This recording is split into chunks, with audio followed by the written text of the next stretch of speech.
Aleluia. Aleluia. Prontos para a palavra? Amém? Tremendo. Queridos, quero compartilhar com você um pensamento e eu creio que Deus vai falar muito com você ainda hoje. Creio que temos muitas coisas para ver e viver ainda nesse culto. O que nós precisamos é acreditar e nos apoderar é de quem nós somos em Cristo. Porque quando a minha mente muda, quando eu passo por uma transformação da minha mente, e a Bíblia diz que eu não posso me conformar com o mundo, mas eu preciso ser renovado pela transformação da minha mente. A Bíblia enfatiza tanto a ideia da transformação da mente. O primeiro sermão de Jesus, a primeira pregação pública de Jesus, no seu início do ministério, ele trouxe o sermão com o título, Arrependei-vos. E o seu sermão era, arrependei-vos, porque é chegado a vós o reino dos céus. A palavra arrependimento é uma palavra, ela é muito mais psicológica do que teológica. Porque arrependimento, ela traz a ideia de mudança de mente. Tanto que a palavra é metanoia. Diga, metanoia. Metanoia é mudar a minha maneira de pensar, mudar a minha mente. Jesus pregou o seu primeiro sermão com essa ênfase. João, o Batista, pregou o seu primeiro sermão com essa ênfase. O apóstolo Paulo, direcionado pelo Espírito, um dos textos mais conhecidos na Bíblia, um dos textos mais citados pelos crentes é: não se conforme com esse mundo, mas transforme-o pela renovação da sua mente. Renovação da mente é uma ênfase tão forte que a Bíblia nos dá, que nós precisamos entender que a grande estratégia do diabo é aprisionar você na sua forma de pensar, é aprisionar você na sua mentalidade. E queridos, você que já anda há algum tempo na igreja, já se expôs a algum ensinamento, e muitas vezes nós deixamos ser influenciados muito por pregadores de televisão, por mensagens que estão aí na net, mas nós precisamos prestar atenção no que nós estamos ouvindo, porque muitas mensagens não nos libertam, mas muitas mensagens nos aprisionam ainda mais, tirando a nossa ousadia, tirando nossas convicções, tirando nossa liberdade na presença de Deus. Por isso a Bíblia diz, por isso Jesus diz, você precisa mudar a sua mente. Porque quando eu deixo a minha mentalidade mudar, ser formatada pela palavra de Deus, as minhas posições mudam. A maneira de eu viver a vida muda. A maneira de eu enfrentar a enfermidade muda. Essa semana, no início da semana agora, eu estive visitando uma senhora. Ela foi acometida pelo câncer. E a história dessa irmã, uma história de muita fé, uma história de muita ousadia, muito usada por Deus. E o câncer começou a crescer dentro dela. E pessoas ao redor começaram a falar: não, Deus quer assim. Deus está querendo provar algo para você. Não podemos lutar contra a vontade de Deus. E essa irmã, por muito tempo, ela cria que Deus era poderoso para curar as enfermidades. Cria que Deus era poderoso e que a enfermidade não provém de Deus, a enfermidade é algo maligno e que Jesus venceu as enfermidades. Ela sempre creu, mas deixou-se envolver por um ambiente que foi mudando a forma dela de pensar. E segunda-feira eu fui chamado, fui eu e a Rosângela visitá-la, porque a família diz: pastor, vem aqui, vem orar com a minha mãe, porque ela está perdendo a fé. E a conversa que eu tive com essa irmã, a primeira vez que eu vi ela, eu não a conhecia, já tinha ouvido falar dela. Entramos, ela estava na sala, e ela conversou comigo, a primeira frase que saiu da boca dela, o primeiro diálogo que nós começamos é: pastor, pois eu não sei. Eu não sei se Deus quer me curar, eu não sei se Deus quer me matar, eu não sei se Deus quer me deixar assim. Uma mulher que tinha tantas convicções, agora a mente dela começa a mudar, e ela já não sabe o que Deus tem para ela, a ponto de abrir uma lacuna, até mesmo de acreditar que Deus quer matá-la com o câncer. O Deus Todo-Poderoso, o Deus que me ama, o Deus que pagou um preço alto, dando o seu Filho, ressuscitando dentre os mortos, que me ama, que não reservou, que não economizou custo para me salvar. Agora Ele olha para mim, e olha para aquela irmã que foi uma grande valente, diz: eu vou te ensinar uma coisa muito legal. Eu vou te ensinar o que é sofrer com câncer. Então você vai ficar na cama, o câncer vai crescer dentro de você, vai tirar todos os teus movimentos, você vai começar a apodrecer em vida, e olha só, eu quero isso para você. Você acredita que Deus faz isso? Mas você sabe que muitos crentes começam a pensar assim, porque a mente dele começa a ser formatada. Ele começa a se conformar com padrões do mundo, com filosofias do mundo, com filosofias religiosas. Começa a acreditar que uns são destinados à salvação e que outros não. Pastor, meu marido acho que não vai se salvar mesmo, porque, sei lá, né? Deus diz que uns é para a morte, uns é para ser o ímpio, e Deus vai matar os ímpios, não sei o que lá. Não conseguimos moldar a nossa mentalidade pela palavra de Deus. E quando nós deixamos a palavra de Deus ser o nosso referencial, e apoderamos-nos da palavra de Deus como verdade, a obra de Cristo como verdade, queridos, eu começo a enfrentar a vida de uma maneira diferente. Eu começo a crer, eu começo a enfrentar os obstáculos do trabalho, os obstáculos da família, os obstáculos da vida, os obstáculos do dia a dia, os obstáculos das finanças. Eu começo a trabalhar isso, enfrentar isso com outra mentalidade. Eu começo a acreditar na palavra, e não nos sintomas da economia, não nos sintomas da saúde, não nos sintomas sociais. Eu creio na palavra, e o que a palavra de Deus diz, é o que a palavra de Deus diz. Eu sou o que a Bíblia diz que eu sou. Eu não sou o que a enfermidade está dizendo que eu sou. Eu não sou o que o sistema econômico está dizendo que eu sou. Eu não sou o que o mundo está dizendo que eu sou. Eu sou o que a palavra diz que eu sou. Amém? Isso tem que mudar a minha mente. Olha para o teu irmão ao lado, diga para ele: você precisa mudar a sua mente. E eu quero trabalhar com você eu quero conversar com você hoje sobre essa mentalidade, e essa posição, e aceitar o que Deus fez em mim, acreditar e ser livre dentro daquilo que foi conquistado em Cristo Jesus por mim. Veja como as pessoas têm dificuldade de aceitar o que foi conquistado. Querido, está na hora de você ser livre, amém? Está na hora de sermos livres. Está na hora de crermos que não é pela força, não é pela ciência, mas é pelo Espírito de Deus. Amém? Abra sua Bíblia, ou acompanhe no telão, livro de Mateus, capítulo 9.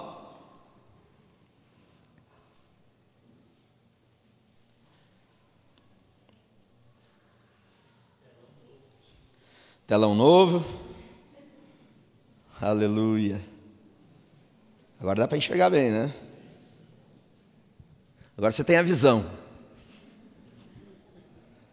Eu quero que você acompanhe comigo até o versículo 12. Saindo Jesus, viu um homem chamado Mateus. Diga, Mateus. Mateus sentado na coletoria, e disse-lhe: siga-me. Mateus levantou-se. Eu não consegui ler tudo. Aê. Mateus levantou-se e o seguiu. Obrigado. Só veio devagar mesmo. 10. Estando Jesus em casa, foram comer com ele e seus discípulos muitos publicanos. Diga, publicanos. Muitos publicanos e pecadores. Versículo 11. Vendo isso, vendo o quê? Vendo Jesus e os seus discípulos comendo à mesa com publicanos e pecadores. Vendo isso, os fariseus perguntaram aos discípulos. Já percebeu que muitas vezes nós temos questionamentos, muitas vezes nós temos dúvida, muitas vezes nós temos confusão de opiniões, e nós não perguntamos direto a quem poderia nos dar as respostas certas? Nós fazemos comentário com os outros. Jesus estava lá. E a Bíblia diz que os fariseus viram e não foram perguntar para Jesus. Chamaram os discípulos no canto. Eu não concordo com isso não, hein? Olha o que teu pastor está fazendo. Olha o que teu líder faz. Eu não concordo com isso, não. Os discípulos perguntaram, por que o mestre de vocês come com publicanos e pecadores? Versículo 12. Ouvindo isso, Jesus ouviu os comentários de bastidores, né, os ruídos. Ouvindo isso, Jesus disse, não são os que têm saúde que precisam de médico, mas sim os doentes. Aleluia. Queridos, vamos desenvolver um raciocínio aqui. Nós temos 4 evangelhos na Bíblia. Você sabe quais são? Vamos ver? Viu? Vocês conhecem a Bíblia, hein? São 4 evangelhos. Eles chamam de evangelhos sinóticos. Agora, nesses 4 evangelhos nós vamos encontrar 4 ênfases diferentes. Quando você lê o evangelho de Mateus, o evangelho de Mateus nos diz que ele foi escrito para judeus.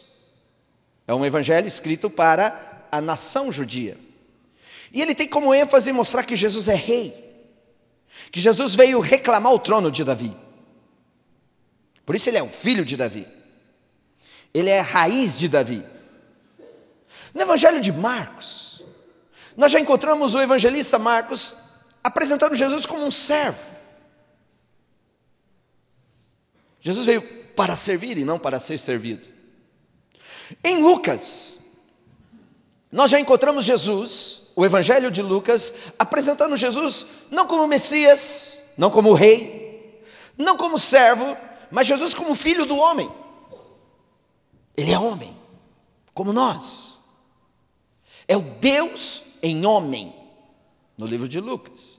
E no evangelho de João, nós encontramos João apresentando Jesus sendo Deus. No princípio era o verbo estava com Deus, e o verbo era Deus. Então, os 4 evangelhos, com 4 ênfases diferentes, apresentando Jesus cada um da sua maneira. Quando você olha tanto Mateus quanto Lucas, você vai encontrar exclusivamente nos 2 evangelhos, eles apresentando a genealogia de Jesus. E quando você olha a genealogia de Jesus no evangelho de Mateus, a genealogia vai de Abraão até Jesus, ou de Jesus a Abraão. Por quê? Porque ele quer enfatizar que Jesus é Messias. Ele vem da descendência de Abraão, porque a descendência de Abraão tinha uma promessa de realeza, de governo. Quando você vai para o evangelho de Lucas, a genealogia de Jesus no evangelho de Lucas vai de Adão até Jesus, ou de Jesus a Adão. Porque no evangelho de Lucas, Jesus é o homem perfeito, que veio de Adão, é o segundo Adão, é a descendência de Adão. Então nós encontramos as ênfases, cada evangelho apresentando a sua ênfase. E Mateus, aqui, voltando para o texto que nós estávamos lendo, Mateus 9, nós encontramos Mateus. Perceba uma coisa, Mateus é o mesmo Mateus que está sendo citado na Bíblia.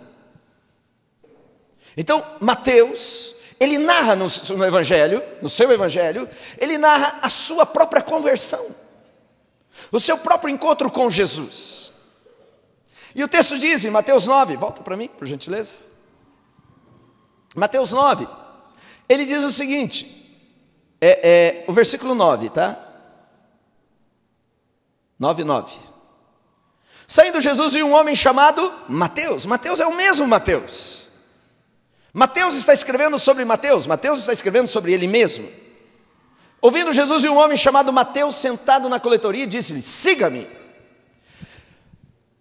Veja só, vamos entender o contexto. O evangelho de Mateus é um evangelho escrito para judeus, diga, judeus. E dentro da cultura judaica, dentro da realidade deles nesses dias, no versículo 10, siga para mim, a Bíblia diz que os fariseus se incomodaram, porque Jesus estava sentado à mesa comendo com publicanos e pecadores. Quem eram os publicanos? Publicanos eram os cobradores de impostos. Publicanos eram aqueles que trabalhavam na coletoria. E para um judeu, ter um judeu trabalhando na coletoria, ou sendo um cobrador de impostos, isso era muito humilhante. Cobrador de impostos, ou publicano, era a classe mais indesejada da sociedade. Era o tipo de pessoa da pior espécie. Era o pior tipo de pecado. Tanto que a Bíblia diz, separa publicano e pecadores. Porque o publicano era um tipo de pecador à parte. Era um super, ultra, mega pecador. Não era um pecador. Ele era o pecador. Então eles tinham um preconceito, uma discriminação tão grande com os publicanos, que eles criaram duas classes, publicano e pecador. Não era só pecador.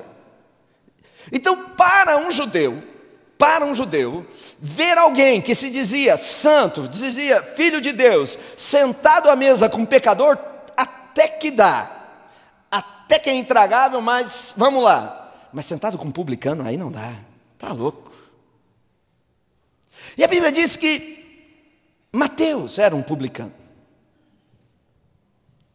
Um pecador de alta categoria. O pecador da pior espécie, a escória da sociedade. Aquele que todos viravam o rosto para ele. Aqueles que ninguém queria visitar na sua casa, porque ele era considerado um traidor. O próprio judeu, trabalhando e se vendeu para o governo romano, e agora estava roubando o dinheiro do povo. Então para eles isso era o cúmulo, isso era o fim da picada. E a Bíblia diz que Jesus estava sentado à mesa com publicanos e pecadores. Sabe o que nós podemos entender disso? Que mesmo o pior pecador, mesmo a pessoa com o pior passado possível, mesmo a pessoa que cometeu os erros mais terríveis, ele pode sentar na mesa com o Senhor Jesus. Amém? Quantos aqui se veem sentados à mesa com o Senhor? Amém? Queridos, Mateus, ele está escrevendo o Evangelho, e ele faz uma ênfase sobre ele mesmo. Ele está dizendo, olha, eu, Mateus, o cobrador de impostos, estou sentado à mesa com o Senhor. Eu tenho acesso a ele. Queridos, pecadores e publicanos sentados à mesa com Jesus. Jesus é o santo, santo, santo. O 3 vezes santo. Ele é aquele que os anjos, quando ele nasceu, disseram, glória a Deus nas alturas, paz na terra e aos homens a quem Deus quer bem. Ele não é só um bebê, ele não é só um menino legal, ele não é apenas um garoto especial, ele é o Emanuel, o Deus conosco, o Deus que se fez homem, habitou entre nós e vimos a sua glória como a glória do unigênito. É Deus, e aquele que é Deus, aquele que é 3 vezes santo, aquele que é o Emanuel, pecadores e publicanos se assentam na mesa dele. Amém? Querido, eu quero te falar sobre o futuro glorioso que Deus tem para mim e para você. O futuro glorioso que está liberado e que foi conquistado para mim e para você. E eu quero também te dar uma ênfase aqui. Não importa o teu passado, não importa as atrocidades, não importa, desculpe a palavra, as burradas que você fez no teu passado. Deus tem um futuro renovado para você. Amém? Quantos creem nisso? Olha para o teu irmão ao lado, diga para ele, prepara-te. Aleluia. Queridos, sentar à mesa com o santo, santo, santo, sentar à mesa com aquele que é Emanuel, sentar à mesa com aquele que tudo pode, não é por aquilo que você fez, mas é por aquilo que ele fez por você, por isso que você tem acesso. E é aí que começa a mudança da minha mente, é aí que eu tenho que trabalhar a minha mentalidade. Querido, eu tenho encontrado crentes, eu viajo para alguns lugares. Semana passada eu estava em São Paulo, pregando numa igreja, e é impressionante como as pessoas têm dificuldades de se moverem na presença de Deus, de ter liberdade em Deus, porque a mente dele está dizendo, você não pode se assentar na mesa com o rei. Talvez aqui nessa noite você está sendo acometido por pensamentos como esse. Eu? Mateus, o evangelista, ele escreve, e ele parte do princípio para escrever o evangelho, para contar a sua própria história. Eu, Mateus, o cobrador de impostos. Querido, veja Mateus capítulo 10. versículo 3. Mateus capítulo 10 começa a fazer a narrativa da escolha de Jesus dos 12 apóstolos. Diga, 12 apóstolos. E ele começa a narrar. Será que dá para você voltar no versículo 1 e vir até o 3? Se não for muito trabalho. Não quero confundi-los. Não dá? Aí. Chamando Jesus seus 12 discípulos, deu-lhes a autoridade para expulsar espíritos imundos. Olha o que Jesus está dando. Autoridade para quê? Quantos têm autoridade para expulsar demônios? Amém, queridos. Deu-lhes autoridade para expulsar espíritos imundos, curar todas as doenças e enfermidades. Veja o versículo 2. Esses são os nomes dos 12 apóstolos. Primeiro, Simão, chamado Pedro, André, seu irmão, Tiago, filho de Zebedeu, e João, seu irmão. Versículo 3. Filipe e Bartolomeu, Tomé e Mateus, o publicano.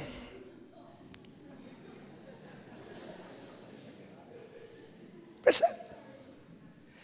Ele está dizendo, João, Pedro, Simão, Bartolomeu e Mateus, o cobrador de impostos, o que não valia nada, o que tinha um passado horrível, o que era a escória da sociedade, agora é um dos apóstolos.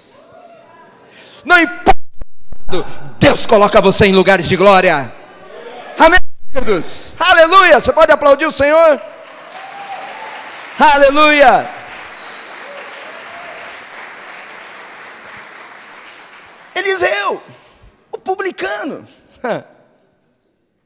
o cara que ninguém dava um centavo, pelo contrário, davam muito dinheiro para ele, né? Ele refere-se a si mesmo, dizendo, eu, o publicano, o cobrador de impostos. Queridos, muitas pessoas pensam e têm dificuldade de entender a graça, o favor de Deus. E é comum você ouvir comentários entre a igreja dizendo, mas a graça, então agora tudo é fácil. Então a graça agora, então eu faço o que eu quero. E as pessoas, por falta de entendimento e por falta de uma mudança na mentalidade, fazem a graça como a banalização do evangelho. E dizem, não, tudo pode agora por causa da graça. Qualquer um agora por causa da graça. E não sei o que lá por causa da graça. Queridos, quando você anda na graça não significa que você vai banalizar o pecado. Mas a graça é uma mudança de mente. A graça do Senhor Jesus é eu entender o que Ele conquistou para mim. E eu deixar que a minha mente seja encharcada por essa verdade. E andar desfrutando de todos esses benefícios. Quando você entra com essa mente transformada, no teu dia a dia, você sabe que nada poderá te resistir. Não é porque você faz, não é pelo que você fez, mas é por causa e pelo que Jesus fez na cruz. Muda tudo. Muda a minha mentalidade. Querido, graça não é liberdade para pecar. Então agora a graça, mensagem da graça, então agora eu posso pecar, e Deus vai me perdoar, e eu vou para o céu, e tudo fica bem, e barará, bururu. A graça não te dá liberdade para pecar. Diga assim, graça não é liberdade para pecar. Graça é liberdade para estar com Deus. Amém? Eu tenho liberdade. O que me separava de Deus agora me uniu a Ele. E essa é a garantia de um meu futuro. Queridos, uma vez que eu estou perdoado, eu não preciso temer mais. Vivemos um mundo cheio de defensivas. Vivemos um mundo cheio de esconde-esconde, não é verdade? Algumas pessoas dizem assim, poxa, tomara que ninguém me veja aqui. E quando estão em público, quando estão com pastores, com líder, quando estão numa igreja, eles têm aquela veste de santidade, aquela carinha de piedade. E nós queremos nos demonstrar mais santo possível. Queremos, quando vamos fazer coisa errada, olhamos para um lado ou para o outro. Se não tiver ninguém da igreja, está liberado, pode fazer. Mas se tiver alguém da igreja, temos todo cuidado para não errar perto dos irmãos. Porque a impressão que temos é, se descobrirem que nós não somos tudo aquilo que dizemos que somos, vão nos amar menos, vão nos rejeitar, vão nos condenar. Eu me lembro de algumas pessoas que, frequentando a igreja, e você fica sabendo que elas têm uma vida complicada, elas têm uma vida ainda de amarras, elas têm ainda uma vida de pecado. E quando elas estão perto de você, ou perto de uma igreja, de alguém da igreja, elas tentam se manter da maneira mais santa possível. E vivem uma vida de prisão. Por que é essa vida de prisão? Por que é essa vida de falsidade, essa vida de querer impressionar? Porque nós temos a mania, e nós temos um entendimento de que se as pessoas descobrirem que eu sou pecador, se as pessoas descobrirem que eu estou errado, elas vão me rejeitar, e elas vão me amar menos.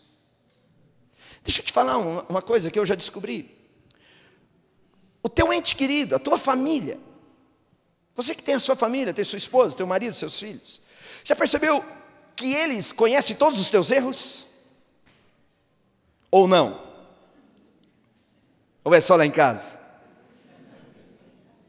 Lá em casa são tudo acusadores então, hein? Já percebeu, pai, que os teus filhos conhecem os teus erros? Sabe o que te tira do centro? Sabe o que faz você brigar? A tua esposa conhece as tuas fraquezas? E já percebeu que isso não faz com que eles te amem menos? Continuam te amando da mesma forma? Continuam considerando você no mesmo nível? Conhecendo os seus erros, sabendo que você não é tudo aquilo, sabendo que você falha, sabendo que você tem tuas fragilidades, eles ainda te amam? Minhas filhas ainda me amam, sabendo quem eu sou. Minha esposa já está 20 anos comigo, sabendo quem eu sou. E por quê? E por quê que nós temos uma mentalidade que, se Deus sabe quem eu sou, se Deus conhece os meus erros, Ele vai me amar menos, Ele vai me rejeitar, Ele vai me colocar de lado? Se homem que é homem, se pessoas falhas como eu e você nos conhecem e mantêm o amor delas por nós, por que Deus, que é maior, que é sobremodo elevado, seria diferente? Nós precisamos mudar. Queridos, essa mania de se esconder já está lá no início do pecado. Adão, quando pecou, Deus falou: o que aconteceu? Foi a mulher que o Senhor me deu, hein? Eu não tenho nada com isso. Sabe, esconder, tentar viver debaixo de uma máscara, tentar viver debaixo de uma mentira. Querido, eu quero te dizer hoje que você precisa ser livre. E você precisa andar com o reino de Deus, andar no reino de Deus com toda a liberdade, e saber que por mais erros que você ainda pratica, o sangue de Jesus está te perdoando e vai te libertar. Ele tem um futuro glorioso para nós. O que nós precisamos ter é ousadia, o que nós precisamos ter é uma postura. Queridos, aprenda a dizer: eu estou perdoado. Eu estou perdoado. Quando seus pecados virem a você, quando as atitudes pecaminosas quiserem prevalecer, levante-se e diga: eu estou perdoado. Ouçam, quando a Bíblia fala de perdão, a Bíblia fala de extermínio. A Bíblia diz que Ele acabou com os meus pecados, Ele eliminou os meus pecados. Perdão não é um sintoma, não é um conceito que perdoou, mas está lá. A Bíblia diz que quando Ele me perdoa, Ele não se lembra mais dos meus pecados. E tem uma expressão na Bíblia que diz que Ele joga os meus pecados para trás. E alguns dizem no mar do esquecimento. O que nós podemos entender disso? Que pecado não está só no âmbito do perdão, mas o pecado é exterminado. E o pecado é destruído na minha vida. O que tem são atitudes erradas na minha vida. Agora, todas as vezes que eu sou opresso, que o pecado vem contra mim, eu preciso me levantar e dizer: pecado, eu estou perdoado, você não tem mais domínio sobre mim. A Bíblia diz: o pecado não terá mais domínio sobre nós. Você quer entender? Nós trabalhamos aqui com escola de cura, com um encontro de manifestação de cura. E o que é ensinado para essas pessoas que estão enfermas é que, por mais que a enfermidade tente insistir, por mais que os sintomas tentem insistir, ela precisa estar baseada na palavra e dizer: eu estou curado em nome de Jesus. Amém? Não é isso que vocês estão aprendendo? E você começa a combater a enfermidade com uma mentalidade e uma confissão: eu estou curado, eu estou curado, eu estou curado. Entendendo que essas declarações e esse pensamento é um pensamento que é uma verdade que vai aniquilar a doença no meu corpo. Sim ou não? O perdão é o mesmo princípio. Quando eu declaro eu estou perdoado, não quer dizer que eu estou liberado para fazer de novo. Não quer dizer que eu posso fazer e Deus vai me perdoar. Quando eu declaro eu estou perdoado, é que o pecado está perdendo forças em minha vida, é que o pecado está sendo exterminado na minha vida, e ele vai perder o domínio sobre a minha vida, e eu serei livre desse mal. Quando a pornografia tentar bater na tua porta, e você deixar, e você é vítima, você tem prisões na pornografia, querido, se levante e declare, eu estou perdoado disso. E o pecado é exterminado. Quando o adultério vir bater na tua porta, se levante e diz, eu estou perdoado. Ele não tem forças.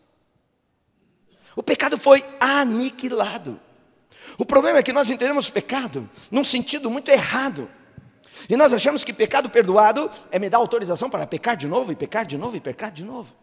Não é esse o conceito. O conceito é que o pecado foi destruído na minha vida. Paulo diz, e o pecado não terá mais domínio sobre nós, porque não estou debaixo da lei, mas estou debaixo da graça. Aniquilou, destruiu. Queridos, seja grato. Muitos pensamentos me levam a desacreditar nesse amor, me fazem fugir dessa libertação, me confundem. Você que passa por libertação, queridos, você que tem um passado comprometido com pecado, maldição familiar, envolveu com todas as tragédias da vida, lembre-se de Mateus, o publicano, e se levante e diga, eu estou perdoado, e eu posso me assentar à mesa, e as cadeias do pecado se quebram. Querido, pare de ficar vivendo como alguém mendigando perdão. O problema da igreja é que ela vive numa carência e mendigando. Se Deus me perdoar, um dia eu chego lá. Querido, o pecado é uma destruição, e Jesus veio e destruiu isso na sua vida. Estou livre. Amém? Quantos estão entendendo? Amém. Todas as vezes que as paixões do mundo, que as tentações baterem à sua porta, que as fraquezas chegarem até você, levante-se e aponta o teu dedo e diz, eu estou perdoado. O pecado não tem domínio sobre mim. E querido, siga a sua vida. Siga na liberdade. Mateus, ele fala de si mesmo. E quando ele escreve em Mateus 10, que ele diz, na lista dos 12 eu estou lá, Mateus o publicano. Eu fico pensando, Mateus escrevendo, e talvez com lágrimas escorrendo no seu rosto, e dizendo, poxa vida, eu, um publicano, sou um dos apóstolos. Só que ele pega a experiência que ele está tendo, ele pega o que Deus fez com ele, e ele também reporta isso para outras experiências. E quando nós lemos a genealogia de Jesus no livro de Mateus, vamos ler Mateus capítulo 1, vamos prestar atenção. Você já leu genealogia? Vamos ler a genealogia de Jesus no livro de Mateus. Mateus 1, acho que é a partir do 1. Interessante que Mateus, o Evangelho, o Novo Testamento, o primeiro nome citado no Novo Testamento, o primeiro nome citado no Novo Testamento é o nome de Jesus Cristo. O último nome citado no Novo Testamento, no livro de Apocalipse, é Jesus Cristo. O primeiro citado e o último citado. Porque ele é o primeiro e o último, ele é o início e o fim. Está revelado. Interessante. Registro da genealogia de Jesus Cristo. Filho de Davi, filho de Abraão. Vamos até o versículo 6. Ele começa, Abraão gerou Isaac, Isaac gerou Jacó, Jacó gerou Judá e seus irmãos. Judá gerou Pérez e Zera, cuja mãe foi Tamar, diga Tamar. Pérez gerou Esrom, Esrom gerou Arão. Arão gerou Aminadab, Aminadab gerou Nassum. Nassum gerou Salmon, versículo 5. Salmon gerou Boaz, cuja mãe foi Raabe, diga Raabe. Boaz gerou Obed, cuja mãe foi Ruth, diga Ruth. Obed gerou Jessé, versículo 6. E Jessé gerou o rei Davi. Davi gerou Salomão, cuja mãe tinha sido mulher de Urias. E assim vai a genealogia. No livro de Mateus, a genealogia ele divide em blocos de 14. De Abraão até Davi, 14. De Davi até a Babilônia, 14. E da Babilônia até Jesus, 14 nomes. Ele pega a genealogia e ele divide de 14 descendências. 14, 3 blocos de 14. Agora, lembre-se, é um livro escrito para judeus. E na cultura judaica, a mulher não é muito lá essas coisas. Você sabia disso, né? Jesus veio restaurar o direito da mulher. Mas até então, ainda havia muito machismo, muito preconceito. E na genealogia de Mateus, o publicano, ele inclui 5 nomes de mulheres. 5 mulheres são citadas. Se você olhar no livro de Lucas, nenhuma mulher é citada. Mas o livro de Mateus, ele cita 5 mulheres. Não é comum um judeu citar mulheres. E ele cita 5. Agora, tudo bem, abriu uma exceção. Mas sabe onde está o problema? É que das 5 mulheres que ele cita, 4 delas são problemas. 4 delas eram muito marcadas pela sociedade. E talvez ninguém queria ouvir o nome delas. Talvez eram nomes que não deveriam nem sequer passar pelo pensamento. E Mateus, quando ele diz, olha, eu, Mateus, o publicano, sou um dos 12. Mas deixa eu mostrar para vocês que ele não fez só comigo. E ele começa a citar o nome dessas mulheres. Ele cita o nome de Tamar, Ruth. Ele cita o nome de Raabe. Ele cita o nome, na verdade ele nem cita o nome. Ele faz menção de uma 4ª mulher, dizendo, aquela que foi mulher de Urias. Ele não cita o nome. Quem é essa que foi mulher de Urias? Você sabe? Betseba. E a 5ª mulher ele cita é Maria. 5 mulheres. Tamar, Raabe, Ruth, a fulana de tal e Maria. Agora, quando nós olhamos para essas personagens e começamos a entender e observar, lembre-se que não importa o que for o teu passado, não importa onde você se envolveu, Deus tem um futuro glorioso para você. Amém? Quem foi Tamar? Rapidamente, deixa eu trazer só um contexto, só um pano de fundo para você. Tamar, uma das noras de Judá. Tamar casou com o filho mais velho de Judá. Esse garoto morre. Judá chega para o seu filho, o segundo filho, e diz, case com a esposa do teu irmão e dê uma descendência para ela. O cara falou, eu é que não vou ficar trabalhando para o falecido. E a Bíblia diz que ele não engravidava Tamar, propositalmente. E morreu, e a Bíblia diz que isso não foi agradável diante de Deus, ele morreu. E quando Judá viu que morreu 2 filhos, Tamar é uma espécie de viúva negra, perigosa essa mulher. Judá diz, espera aí, antes você mate o meu 3º filho, vai para a casa dos teus pais, espera o mais novinho ficar maior de idade, e eu vou entregá-lo em casamento, para que ele não morra novinho, para que ele curta a vida ainda. E a Bíblia diz que Tamar obedece a Judá e vai para a casa dos seus pais e fica esperando, passa o tempo. Judá esquece da promessa.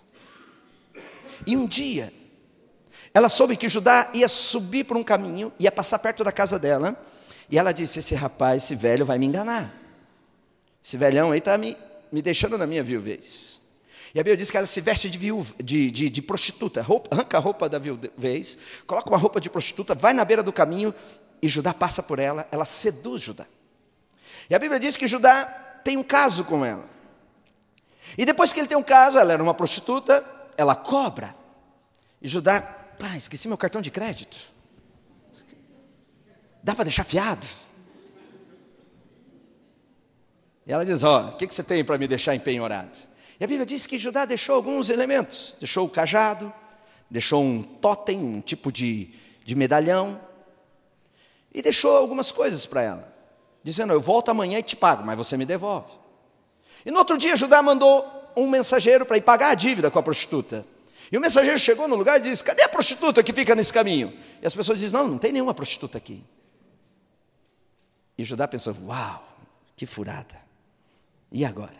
Passa o tempo, soube que Tamar está grávida. Soube que Tamar engravidou. Querido, por que Tamar engravidou? Frustrada, uma mulher abandonada, Uma mulher que se sentiu rejeitada, com mágoa, espírito de vingança. Uma mulher que queria ver a destruição do seu sogro, porque o sogro não foi fiel a ela. E ela diz, eu vou pagar, esse velho vai pagar o que fez por mim. E a Bíblia diz que ela engravida, e Judá diz, vai matar essa mulher não podia estar tendo caso com ninguém, ela está viúva e aguardando o filho.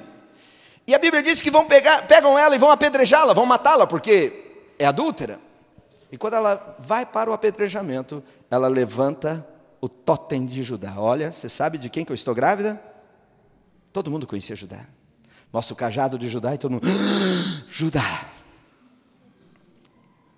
E a Bíblia diz que Judá reconhece ela como mais valiosa do que ele. Agora, a história, você pode acompanhar depois no livro de Gênesis, como que uma mulher com esses traços, uma mulher com tanta amargura, com tanta vingança no coração, um espírito de vingança, um espírito de prostituição, meu irmão, uma mulher que chegou a cometer incesto, engravida do sogro. A Bíblia diz que essa mulher entrou na genealogia de Jesus. Uma mulher com os traços como esse, uma mulher com o caráter desse. Mateus diz, eu era publicano, mas Tamar também não valia nada.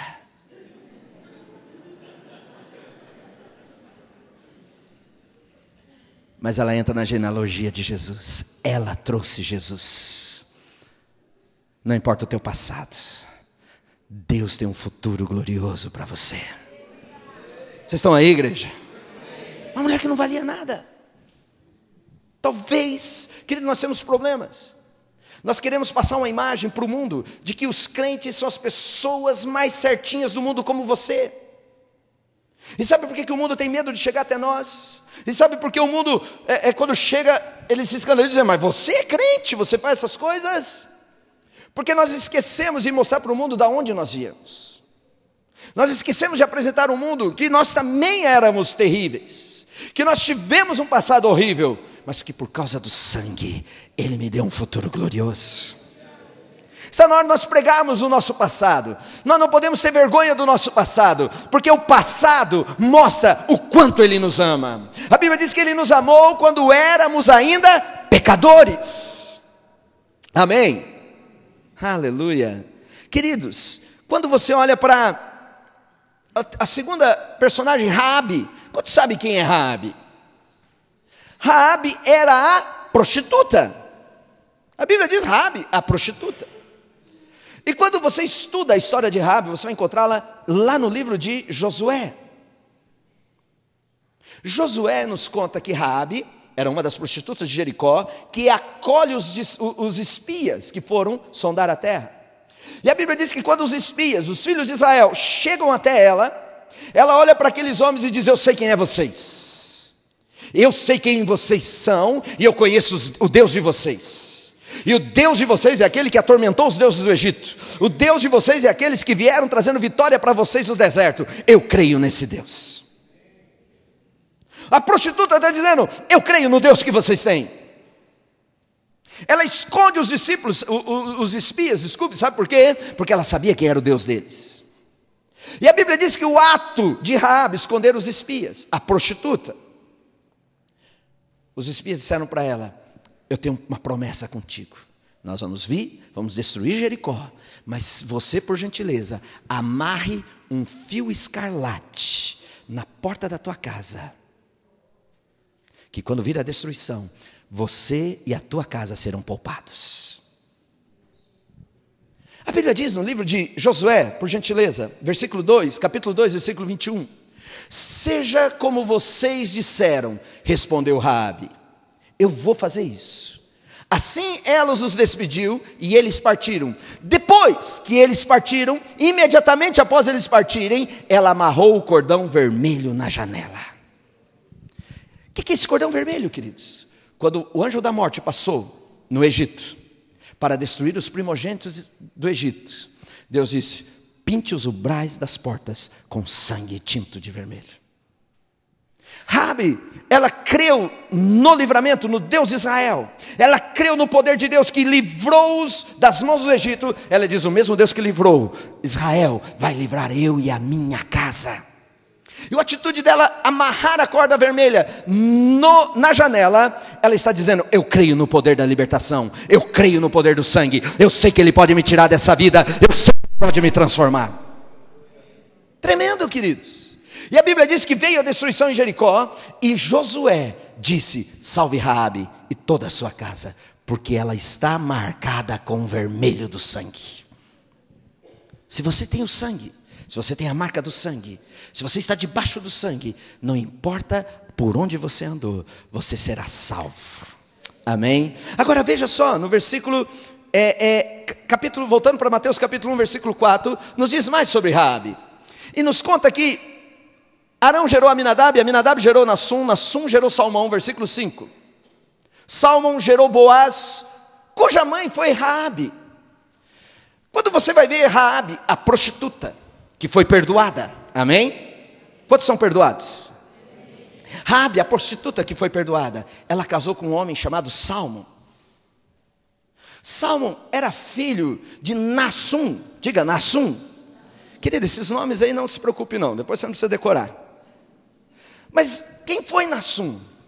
Quando você estuda e descobre quem foi Nassum, pai do marido de Raabe, é interessante a história.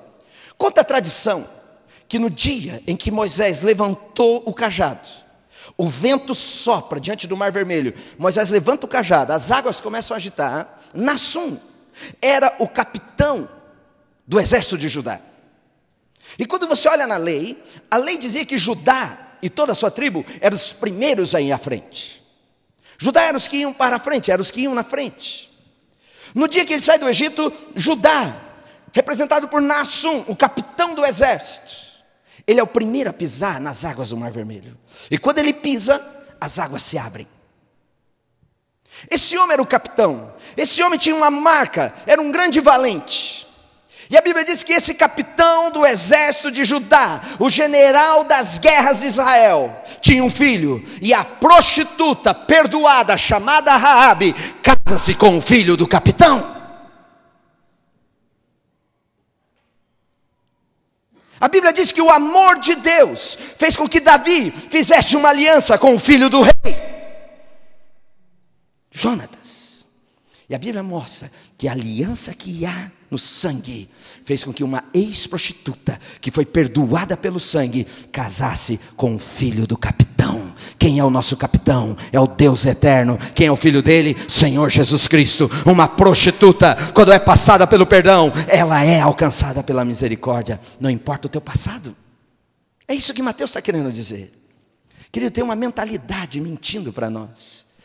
Pois é, acho que eu não sou tão bom assim. E você tenta viver a tua vida debaixo de acusação. Deus está, através de Mateus, Deus está nos dizendo: olha o que eu faço com essas mulheres, olha o que eu fiz. E que diremos, pois, de Ruth? Lembram de Ruth? Quem era Ruth? Quando você olha para Ruth, Ruth não era uma mulher digna de ser citada. Querido, tinha muitas mulheres dignas de serem citadas. Sara, por que não foi citada Sara? A própria Miriam não foi citada. Ana, a mãe de Samuel, mulheres que deixaram de ser citadas, mas foi citada Ruth. Quem é Ruth? Uma moabita. Quem era Moabe? Um povo que foi amaldiçoado.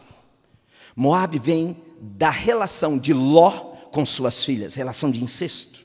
E Deus diz: está amaldiçoado Moabe. Moabe era um povo amaldiçoado. Ruth era uma moabita. E a Bíblia, você conhece a história? Ruth e Noemi.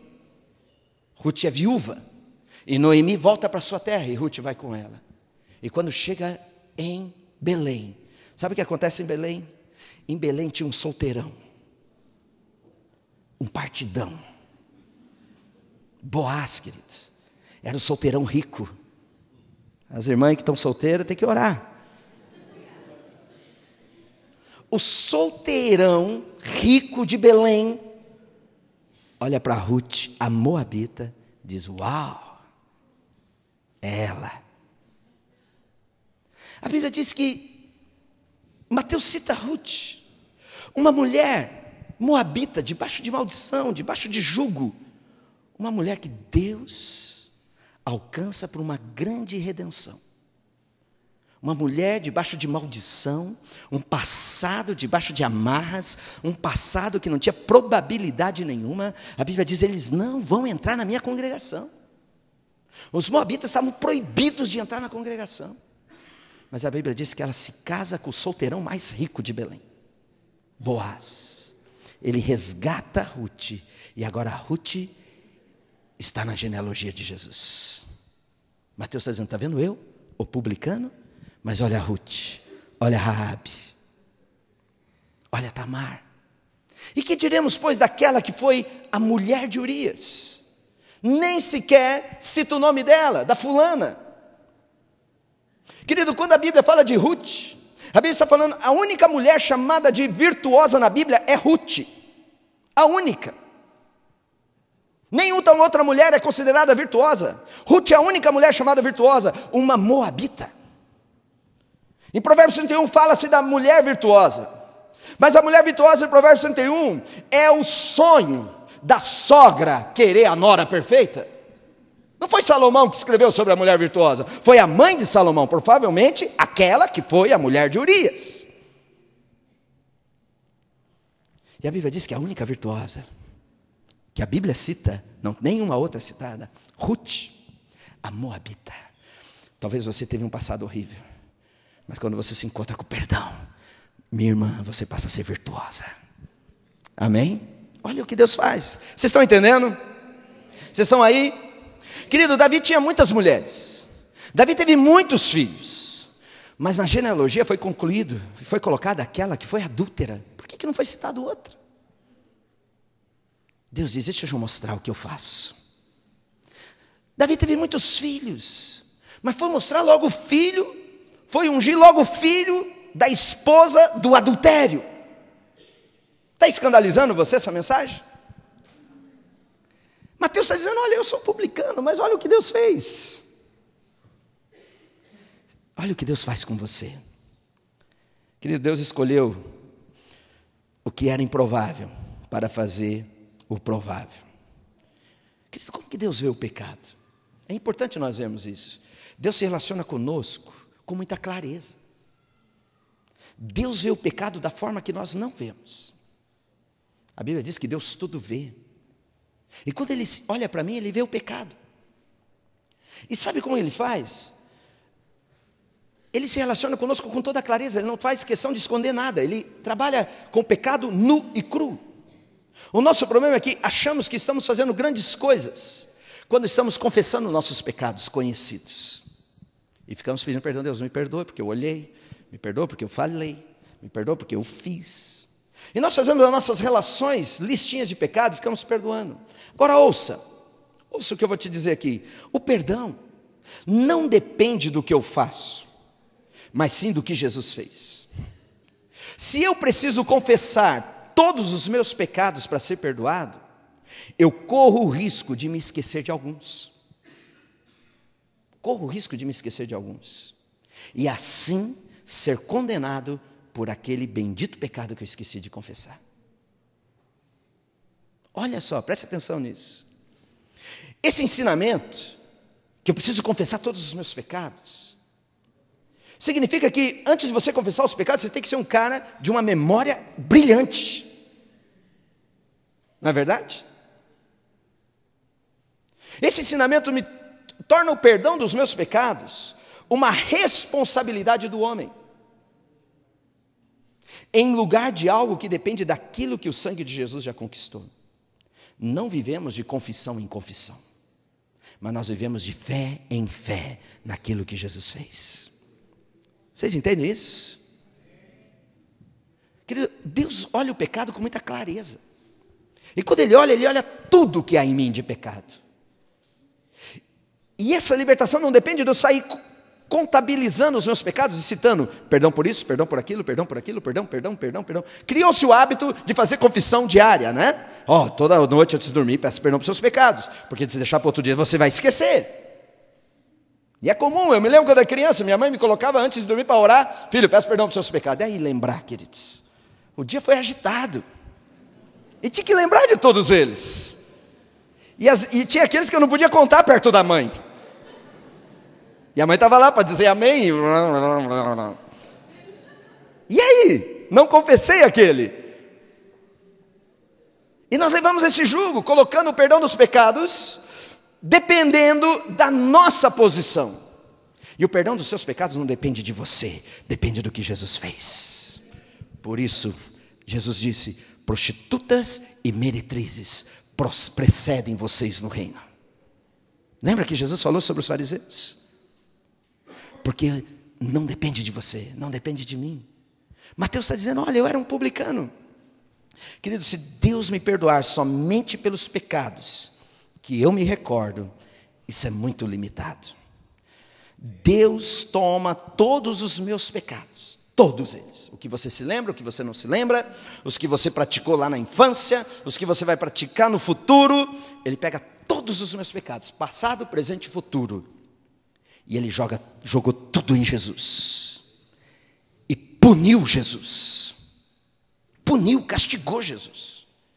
E a Bíblia diz que o castigo que nos traz a paz estava sobre mim, estava sobre o maridão, estava sobre quem? Sobre ele. E pelas suas pisaduras eu fui sarado. Quantos entendem isso? Queridos, o que faz uma prostituta? O que faz uma mulher que engravida do sogro? O que faz uma adúltera? O que faz uma moabita amaldiçoada por Deus entrar na relação da genealogia daquele que é santo, santo, santo, daquele que é o Emanuel, daquele que é o Filho de Deus? O que faz? É muito amor, não é? Não importa o teu passado. Não importa as bobagens que você fez, o sangue de Jesus me purifica e me garante um futuro glorioso. Por isso, querida, é importante você ter essa consciência, porque você sai amanhã para o teu trabalho, você sai como alguém que está liberto, como alguém que tem autoridade em Jesus, como alguém que tudo pode, como alguém que onde pôr as mãos será abençoado, como alguém que vence o pecado. Quando a corrupção bater na tua porta, você diz: eu estou perdoado. Quando a tentação bater na tua porta, você diz: eu estou perdoado. Quando o adultério bater na tua porta, você diz: eu estou perdoado. Quando a mentira vir aos seus lábios, você diz: eu estou perdoado. E essas palavras serão verdadeiros golpes contra o pecado, são verdadeiras destruições que você libera contra o pecado, e você vai se libertando. Querido, está na hora de nós entendermos o que é a libertação. É uma mudança de mente. Não importa o pacto que você fez, não importa o tipo de droga que você usou, não importa o tipo de erros que você causou, chega diante de Deus, receba a tua libertação e diz: eu estou perdoado. Se Tamar foi perdoada, você também é perdoado. Se Mateus foi perdoado, você também é perdoado. Queridos, Mateus, ele escreve a sua genealogia, e ele coloca essa relação de mulheres dizendo: olha o nível de pessoas que Deus resgatou. Dizendo: se Deus resgatou eles, o que Ele não fará conosco? Amém? Hoje Deus abre as portas para você. Querido, isso dá liberdade para o teu ministério, isso dá liberdade para as tuas orações. Querido, tem muita gente que não ora, tem muita gente que não consegue chegar diante de Deus com ousadia.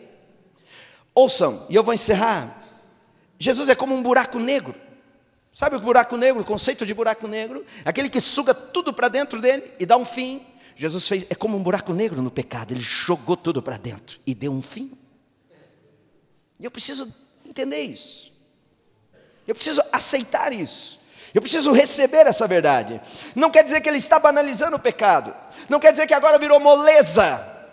Não quer dizer que está amenizando as coisas. Está dizendo que tudo está consumado. Amém? Aquele que venceu a morte, aquele que foi castigado por Deus, o último suspiro dele foi: está concluído, está acabado, o pecado foi destruído e você está perdoado. Chegue diante de Deus perdoado. Viva o teu dia a dia perdoado. Querido, quando você for administrar os teus negócios, administre como alguém que foi perdoado. Querido, quando você está se relacionando com a tua família, se relacione com alguém que foi perdoado. E se porventura as maldições insistem com você, declare para elas: eu estou perdoado. Os demônios, eles vêm contra nós porque existe uma legalidade, ok? Existe uma legalidade.